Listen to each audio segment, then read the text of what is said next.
తాకట్లో ఉన్న మీ బంగారాన్ని విడిపించి ఆ రోజు ఆన్లైన్ రేటుకి కొంటాం. Sharma gold company. అందరికీ నమస్కారం. నా పేరు మాధురి. మీరు చూస్తున్నది సుమన్ టీవీ నెట్వర్క్. ఈ సంవత్సరం మార్చి 29న శని మీనరాశిలోకి ప్రవేశించాడు. అంటే చాలా రాశులకి శని దోష ప్రభావాలు ఎక్కువయ్యి శని ద్వారా పీడింపబడే ఛాన్సెస్ ఉన్నాయని చెప్పేసి అంటూ ఉన్నారు.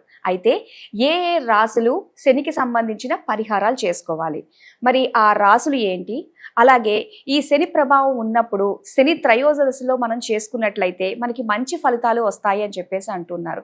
మరి ఈ సంవత్సరంలో మనకి చాలా తక్కువగా శని త్రయోదశులు ఉన్నాయి.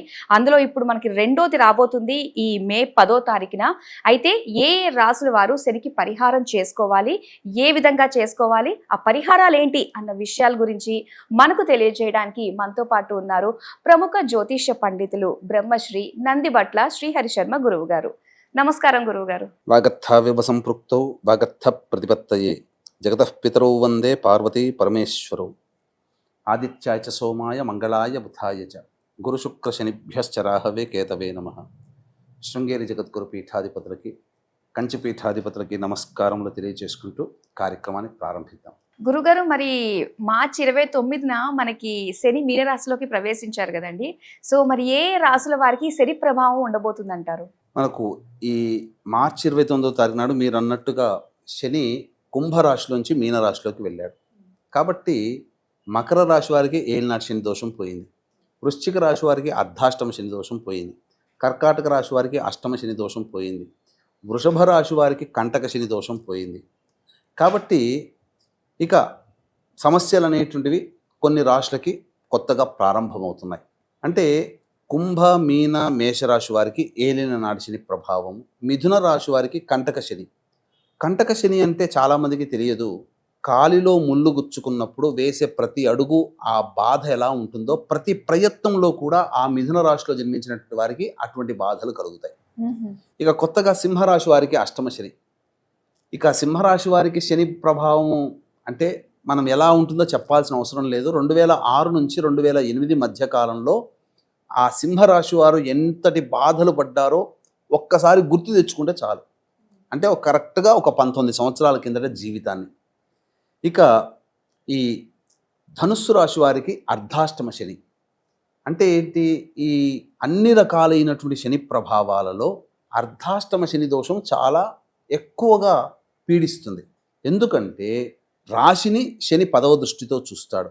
సామర్థ్యము విజయాన్ని సూచించే స్థానం మీద శని దృష్టి పడుతుంది. చేసే ప్రయత్నము వృత్తి వ్యాపారం ఉద్యోగం వంటి స్థానం మీద పడుతుంది. ఈ మూడు శని కంట్రోల్లోకి వెళ్ళిపోతే ఏ పని చేయబుద్ధి కాదు, ప్రతి ప్రయత్నం ఇబ్బందికర పరిస్థితులు, విజయం అంత తొందరగా రాదు. ఇక శని ప్రభావం ఈ ధనుస్సు రాశి వారికి ఎక్కువగా ఉంటుంది. కొత్తగా మేషరాశి వారికి ఎందుకు చెప్తున్నానంటే ఈ మేషరాశి వారికి, మీనరాశి వారికి, ధనుస్సు రాశి వారికి, సింహరాశి వారికి ఎక్కువ ప్రభావాన్ని పొందుతారు. కారణం ఏంటంటే శనికి శత్రుగ్రహాలు ఈ రాశులు మేషము, మీనము, సింహము, ధనుస్సు. వృశ్చిక రాశి వారికి, కర్కాటక రాశి వారికి యోగ శని అంటే లక్ష్మీ ప్రాప్తి, ధనాన్ని ఇచ్చేటువంటిది. కాబట్టి ఆ కర్కాటక రాశి వారికి, వృశ్చిక రాశి వారికి కూడా ప్రభావం చూపుతుంది. ఇక కన్యా రాశి వారికి దాంపత్య శని. కాబట్టి వ్యాపార భాగస్వామ్యం లేకపోతే జీవిత భాగస్వామితోనో పొరపచ్చ లేదా ఎవరితో కలిసి పని చేస్తుంటామో వాళ్ళతో అంత అనుకూలతని పొందలేరు. కాబట్టి ఈ చెప్పబడినటువంటి మేష, మిథున, సింహ, కన్య, వృశ్చిక, కర్కాటక, ధనుస్సు, కుంభరాశి, మీనరాశిలో జన్మించినటువంటి వారు శని ప్రభావానికి గురవుతారు అని చెప్పడంలో సందేహం లేదు. ఇటువంటి రాశిలో జన్మించినటువంటి వారు అత్యంత అరుదుగా వచ్చేటువంటి ఈ యొక్క శని త్రయోదశి రోజున చేసుకోవాలి. ఎందుకంటేనమ్మా సంవత్సరంలో అనేక సార్లు శని త్రయోదశులు వస్తాయి. కానీ ఈ 2025వ సంవత్సరంలో 4 శని త్రయోదశులే ఉన్నాయి. ఆల్రెడీ ఒకటి వెళ్ళిపోయింది. ఈ మే 10వ తారీఖు నాడు ఒకటి, మళ్ళీ మే 24వ తారీఖు నాడు ఒకటి, మళ్ళీ అక్టోబర్ నెలలో ఉన్నాయి. ఇంకా మళ్ళీ ఇంకెప్పుడూ కూడా శని త్రయోదశులు లేవు. కాబట్టి అన్నిటికంటే మించి వైశాఖ మాసంలో వచ్చే శని త్రయోదశి చాలా ప్రభావవంతమైనటువంటిది. ఎందుకనంటే ప్రధానంగా కర్మదోషాన్ని నివారించేవాడు విష్ణు భగవానుడు. అటువంటి కర్మదోషాన్ని కలిగించేవాడు శని భగవానుడు. అటువంటి కర్మదోషాన్ని కలిగించే శని భగవానుడికి కర్మ విముక్తిని కలిగించే విష్ణు ప్రీతికరమైనటువంటి వైశాఖ మాసంలో శని త్రయోదశి రోజున ఎవరైతే విధి విధానాన్ని శక్తి మేర వాళ్ళకి తోచినంతగా ఆ శని ఆరాధన చేస్తారో వాళ్ళకి కర్మదోషం తొలగిపోయి పాపరాశి దగ్ధమైపోయి పుణ్యరాశి పెరగడం చేత ఎటువంటి ఇబ్బందులు కూడా శని ప్రభావం వల్ల వాళ్ళకి కలగవు అని చెప్పడం మనకు శాస్త్ర ప్రమాణంగా చెప్పవచ్చు. కానీ కర్మ దోషాలు కూడా తొలగుతాయని చెప్పేసి అంటున్నారు కదా గురుగారు. ఇప్పుడు మనం చేసిన పాపాలను క్యారీ ఫార్వర్డ్ గా ఈ జన్మలో అనుభవించాల్సిందే, ఆ కర్మను అనుభవించాల్సిందే.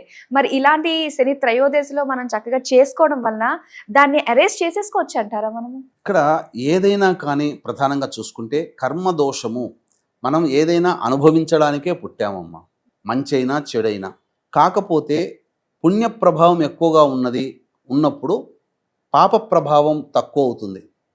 అంటే మీకు ఎలా చెప్పాలి, దోషాన్ని ఎలా తొలగించుకోగలుగుతాము, నిజంగా దోషము తొలగించుకునే సాధ్యమేనా అని అంటే ఏ దోషాన్నైనా మనం తొలగించుకోవచ్చు. ప్రారబ్ధ కర్మ దోషాన్ని తొలగించుకోలేము. ప్రారబ్ధ కర్మ అంటే మనము ఈ జన్మలలో చేసినట్లుది మళ్ళీ అనుభవించాల్సిందే, తప్పదు తప్పదు తప్పదు. కాకపోతే ఈ అనుభవించే విధానంలోనే శాతము తగ్గుతుంది పుణ్యవశము చేత. అంటే మీకు అందరికీ వీక్షించేటువంటి ప్రేక్షకులతో సహా మీకు కూడా అర్థమయ్యేటట్టు ఒక చిన్న వివరణ ఇస్తానమ్మా. అంటే మన జాతకంలో లలాట లిఖితంలో కింద పడి దెబ్బ తాకాలి అని మాత్రమే రాసి పెట్టి ఉంటుంది. అంతే తప్ప ఇన్ని ఇంచుల మంద దెబ్బ తాకాలి, ఇంత మేర కుట్లు పడాలి, ఇంత మేర రక్తము కిందికి చిందించాలి అని ఎక్కడా ఉండదమ్మా. మనకు కింద పడాలి, దెబ్బ తగలాలి. అయితే పాప ప్రభావం ఎక్కువగా ఉన్నటువంటి వ్యక్తికి ఎలా ఉంటుందంటే కింద పడతాడు, దెబ్బ తాకుతుంది. కానీ ఏ రోడ్డు మీదనో రాళ్ళు ఉన్న మీదనో పడి ఎక్కువగా శరీరం బాధకి లోనవుతుంది. పుణ్య ప్రభావము ఉన్నదనుకోండి, ఏమవుతుంది, మట్టి దిబ్బల మీదనో లేకపోతే గుడ్డ పేలికలు ఉన్న చోట పడి దెబ్బ చిన్నగా తాకుతుంది, పెద్దగా తాకదు. ఇది మనం ప్రారబ్ధ కర్మదోషాన్ని మనం తగ్గించుకునేది. అందుకనే వీలు కుదిరినప్పుడల్లా ఎప్పుడు కూడా పుణ్య కార్యక్రమాలు చేయాలని మనకు శాస్త్రం చెప్పబడుతుంది. అందుకనే అవకాశం వచ్చినప్పుడల్లా ప్రతి నెలలో విశేషమైనటువంటి పుణ్యదినాలు మనకు ఆచారంలో భాగమైపోయి ఆ పుణ్య దినాల్లో మన పూర్వీకులు మహర్షులు, ఇప్పుడు సైంటిస్టులు అంటున్నాం వాళ్ళని, వాళ్ళు పెట్టినటువంటి ఆచార సాంప్రదాయాల్ని తూచా తప్పకుండా పాటిస్తూ నియమంగా జీవించి ఉండడం వల్ల ఎక్కువగా మీ తాత వరకు చూడండి, వీక్షించే ప్రేక్షకుల్లో కూడా తాతల వరకు ఎవరైనా ఇన్ని ప్రభావాలతో ఇన్ని పూజలు అట్లా ఉన్నాయా, శని త్రయోదశులను ఎంటబడ్డారా, ఇన్ని చేశారా? కానీ వాళ్ళ జీవితంలో ధర్మ మార్గాన్ని అనుసరించి ఏ మాసానికి ఆ మాసం చెప్పబడినటువంటి పుణ్య కార్యక్రమాలు, పూజాది కార్యక్రమాలను చేసుకుంటూ వచ్చారు. కాబట్టి ఒక చేతితో 10 మంది భోంచేశారు. ఇప్పుడు 10 మంది భోంచేస్తున్నా, 10 మంది సంపాదిస్తున్నా తృప్తి ఉండట్లేదు, ఎంత సంపాదించినా ఉండట్లేదు. పొద్దున లేచిన దగ్గర నుంచి పడుకునేంత వరకు ఏదో ఒక రకమైన తప్పుని మానవుడు దినచర్యలో చేస్తూనే ఉన్నాడు. కాబట్టి మన దేహంలో, మన శరీరంలో, మన జీవితంలో పుణ్యము తక్కువైపోవడం, జాతకరీత్యా ఆ ప్రభావం ఉండడం వల్ల మనకు పడాల్సినటువంటి కర్మదోషం భారీగానే పడుతుంది. కాబట్టి తప్పదమ్మా. కాబట్టి ఇక దీనికి సంబంధించినటువంటి పరిహారాలు కొన్ని చేసుకోక తప్పదు. శని ప్రభావం అయితే ఈ వైశాఖ మాసానికి ఎందుకంత గొప్ప ప్రాధాన్యత అనంటే, ఇంతకుముందు చెప్పుకున్నట్టుగా విష్ణు ప్రీతికరమైనటువంటి మాసంగా చెప్పబడింది. కర్మదోషాన్ని తొలగించేవాడు విష్ణు భగవానుడు, కర్మదోషాన్ని కలిగించేవాడు శని భగవానుడు. ఈ రెండిటికి మధ్య శనీశ్వరునికి ఈ మాసంలో శనీశ్వర ప్రీతికి కొన్ని చిన్నపాటి పూజాది కార్యక్రమాలు కనుక చేసుకుంటే ఇంట్లో ఉండే చేసుకోవచ్చమ్మా. ఎక్కువగా ఏమి కష్టపడాల్సినటువంటి అవసరం లేదు. కాబట్టి ఆ విధమైనటువంటి పరిహారాలు చేసుకోవడం వల్ల చాలా మటుకు ఉపశమనం లభిస్తుంది. బయట కర్మదోషాల నుంచి, ఇబ్బందికర పరిస్థితుల నుంచి బయటపడవచ్చు. అది ఎలా చేసుకోవాలి, ఎంత చిన్న పరిహారం చేసుకోవాలని తెలియజేస్తాను వీక్షించేటువంటి ప్రేక్షకులకి గమనిక. ఈ యొక్క శని త్రయోదశి సందర్భంగా మేష, మిథున, కర్కాటక, సింహ, కన్య, వృశ్చిక, ధనుస్సు, కుంభ, మీన రాశిలో జన్మించినటువంటి వారికి శనిదోష పరిహారార్థమై శనీశ్వర హోమము, అఘోర పాశుపత మంత్ర హోమము, కాళీ హోమము, అలాగే విద్య, వివాహ, అనారోగ్య సమస్యల నివారణకి హోమాది కార్యక్రమాలు అనేటివి చేయించడం జరుగుతుంది. ఈ కార్యక్రమంలో పాల్గొన్నటువంటి వాళ్ళకి శక్తిపాతము చేయబడినటువంటి శంకరుంగలి మాల ఇవ్వడం జరుగుతుంది. దీన్ని ధరించడం ద్వారా ముఖ్యంగా వాహన ప్రమాదాలు ఉండవు, నరదృష్టి, నరఘోష ఉండదు, పాజిటివ్ ఎనర్జీ ఉంటుంది. అలాగే చేపట్టినటువంటి పనులలో దేవతానుగ్రహం అతి శీఘ్రంగా కలుగుతుంది. అంతేకాకుండా మే 12వ తారీఖు రోజున వైశాఖ పౌర్ణమి సందర్భంగా పితృదేవత విముక్తి కోసమే పితృశాప విముక్తికి, స్త్రీ శాపము, సర్పశాప విముక్తికి కార్యక్రమాలు అనేటువంటివి జరిపించడం జరుగుతుంది. తండ్రి వైపు 6 తరాలు, తల్లి వైపు 3 తరాల్లో ఏవైనా దుర్మరణాలు ఉన్నా ఆ ప్రభావం వలన ఇంట్లో కుటుంబంలో ప్రశాంతత ఉండదు, కుటుంబ సభ్యుల మధ్య అవగాహన ఉండదు, విజయం అనేటువంటిది అస్సలు ఉండదు, ప్రతిదీ కూడాను ఆలస్యం అవుతుంది, ముఖ్యంగా శుభకార్యాలు అనేటువంటివి ఉండవు. కావున ఇటువంటి పితృదోషము, స్త్రీ శాపము, సర్పశాప నివృత్తికి 11వ తారీఖు రోజున బయలుదేరుతున్నాం. కార్యక్రమాలన్నీ కూడాను చేయించడం జరుగుతుంది. సశాస్త్రీయంగా జరుగుతుంది. ధర్మరాజంతటి వాడి వైశాఖ పౌర్ణమి రోజున ఈ యొక్క పూజాది కార్యక్రమం చేయడం ద్వారా పితృదేవతల యొక్క అనుగ్రహాన్ని పొంది తరించి జీవితంలో సుఖశాంతులతో ఉన్నాడని మనకు మహాభారతం చెబుతుంది. అటువంటి ప్రమాణాన్ని అనుసరించి ఈ వైశాఖ పౌర్ణమి నాడు చేయిస్తున్నాం. కాబట్టి తప్పకుండా పితృశాపము, స్త్రీ శాపము, సర్పశాపం నుంచి విముక్తి పొందుతారు. అయితే ఈ మధ్య కొంతమంది 19 నక్షత్రాలలో పుట్టడమే పితృదోషము అని చెబుతున్నారు. జన్మ నక్షత్ర జనన దోషము వేరు. ఈ 19 నక్షత్రాల్లో పుడితేనే పితృదోషం అని చెప్పి భయభ్రాంతులకు గురి చేసి జనాల్ని కన్ఫ్యూజ్ చేస్తున్నారు. అటువంటి వాళ్ళ జోలికి వెళ్లకుండా చక్కగా శాస్త్ర ప్రకారం చెప్పబడినటువంటి విధానాన్ని అనుసరించి మీరు నిర్ణయం తీసుకొని 11వ తారీఖు రోజున బయలుదేరడం, 12వ తారీఖున కార్యక్రమం చేసుకోవడం ద్వారా సంపూర్ణముగా పితృదోషం నుంచి విముక్తి పొందుతారని చెప్పవచ్చు.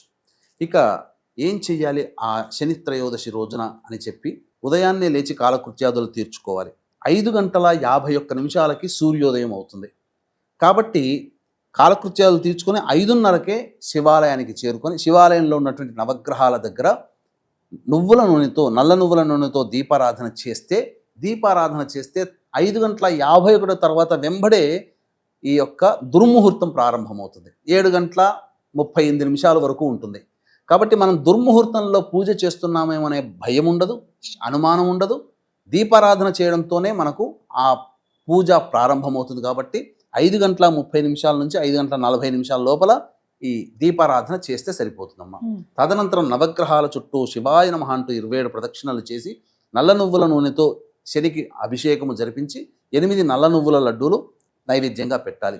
తదనంతరం నారాయణాయ నమః అంటూ 27 ప్రదక్షిణలు రావి చెట్టు చుట్టూ తిరిగి పడమర వైపు ఫేస్ పెట్టి ఆ రావి చెట్టు మొదట్లో కూర్చొని పడమర వైపు ఫేస్ పెట్టి ముందుగా ఒక 1/4 కిలోనో ఎంతో ఒక నల్ల నువ్వులు ఒక రాశిగా పోసి దాని మీద 3 తమలపాకులు పెట్టి అప్పుడు నల్ల నువ్వుల నూనెతో దీపారాధన ప్రమిదలో చేసి విష్ణు అష్టోత్తరము లేదా శని కవచము, శని స్తోత్రము లేదా శని పంజరము లేదా కాళీ కవచము లేదా కాలభైరవాష్టకము ఒక 11 సార్లు కానీ లేదా 19 సార్లు కానీ కనుక పారాయణం చేసి శివాలయానికి చేరుకొని ఆ శివాలయంలో అర్చన జరిపించుకోవాలి. ఆ అర్చన కూడా శంఖు పుష్ప పూలతో కానీ లేదా నీలిరంగు చామంతి పుష్పాలతో కానీ అర్చన చేసి అప్పుడు బయటికి వచ్చిన తర్వాత ఆ రోజు అవకాశం ఉంటే మధ్యాహ్నం 12:51 నుంచి 1:51 మధ్య కాలంలో ఈ శనిహోర ఉంటుంది. ఆ శనిహోరలో పారిశుద్ధ్య కార్మికులకి ఏదైనా కిచెన్ వండుకునే వస్తువులు కానీ లేకపోతే 10 రూపాయలు ఇచ్చి టీ తాగమని చెప్పడం కానీ లేదా ఇది దీంతో పాటుగా వృద్ధాశ్రమంలో లేదా మానసిక శారీరక వికలాంగులకు సంబంధించినటువంటి ఆశ్రమంలో వెళ్ళి పండ్లు ఇతర పదార్థాలు కనుక పంచిపెట్టినట్లయితే శని భగవానుడి యొక్క అనుగ్రహం సంపూర్ణంగా కలుగుతుంది. అలాగే మళ్ళీ ప్రదోషకాల సమయంలో మళ్ళీ రావి చెట్టు దగ్గర దీపారాధన చేసి మళ్ళీ శివాలయంలో కనుక అర్చన చేసుకుంటే శని ప్రభావం నుంచి బయటపడతారు. కాబట్టి ముఖ్యంగా ఈ మీనరాశి, మేషరాశి, కర్కాటక రాశి, సింహరాశి, వృశ్చిక రాశి, ధనుస్సు రాశిలో వాళ్ళకి ఎక్కువగా ఈ ప్రభావం ఉంటుంది, శని ప్రభావం. దానివల్ల ఎక్కువ సమస్యలు ఎదుర్కొంటారు. అవకాశం ఉన్నవాళ్ళు చక్కగా ఈ చెప్పినటువంటి పరిహారాలు పాటించడం, ఇంకా మంత్ర సహాయం తీసుకోవాలనుకుంటే మన పీఠం ఆధ్వర్యంలో శని త్రయోదశి రోజున జరిగేటువంటి కార్యక్రమంలో మీ గోత్రనామాలు నమోదు చేసుకోవడం ద్వారా శంకరుంగలి మాలని మీకు శక్తిపాతం చేసి ఇవ్వడం జరుగుతుంది. చాలా సంతోషం గురుగారు. చాలా తేలికపాటి ఒక పరిహారం మాకు తెలియజేసినందుకు.